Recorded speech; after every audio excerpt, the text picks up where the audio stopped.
तर नमस्कार शेतकरी बंधूंनो, मी राम गायकवाड आपल्या यूट्यूब चॅनलमध्ये आपलं स्वागत करत आहे. तर आजच्या या व्हिडिओमध्ये आपण पाहणार आहोत PM किसान सन्मान निधीबद्दल.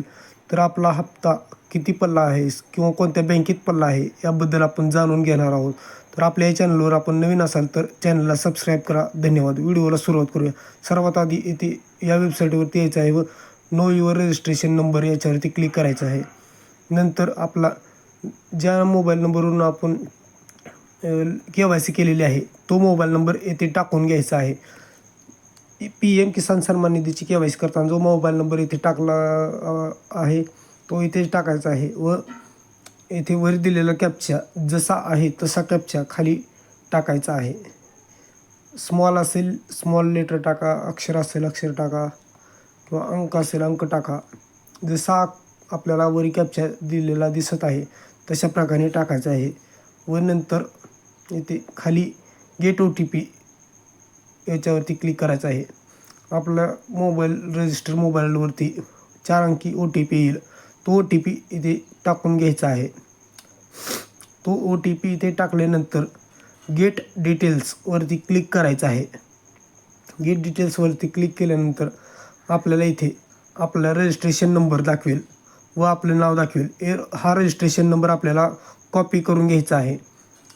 हा रजिस्ट्रेशन नंबर असा कॉपी करून घेतल्यानंतर आपल्याला बॅक यायचं आहे व बॅक येऊन नंतर बॅक आल्यानंतर अशा प्रकारे आपल्याला इंटरफेस दिसेल. बॅक यायचं आहे, अजून बॅक यायचं आहे व बॅक आल्यानंतर आपल्याला इथे अशा प्रकारे दिसेल. इथे इंटर रजिस्ट्रेशन नंबरमध्ये कॉपी केलेला रजिस्ट्रेशन नंबर इथे टाकायचा आहे व जो लेफ्ट साईडला कॅप्चा दाखविला आहे, स्मॉल लेटर असो किंवा कॅपिटल लेटर असो, जसा कॅप्चा दाखविला आहे तसा कॅप्चा आपल्याला इथे भरून घ्यायचा आहे व गेट OTP वरती क्लिक करायचं आहे. गेट OTP वरती क्लिक केल्यानंतर आपल्या ज्या नंबरची KYC आहे त्याच्यावरती आपल्याला एक OTP येईल. ज्या मोबाईलवरती आपण KYC केली होती त्याच्यावरती आपल्याला एक OTP येईल. तर सॉरी, आपला कॅप्चा चुकलेला आहे तर कॅप्चा डबल भरून घेतो.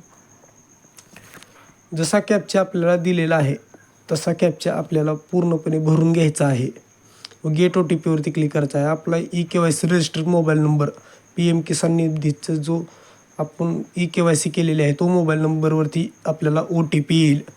तो OTP इथे टाकायचा आहे.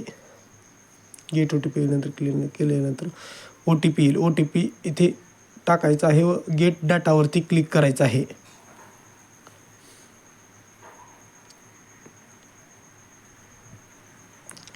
गेट डाटावरती OTP टाकल्यानंतर गेट डाटावरती क्लिक केल्यानंतर आपल्याला अशा प्रकारे इंटरफेस बघायला मिळेल.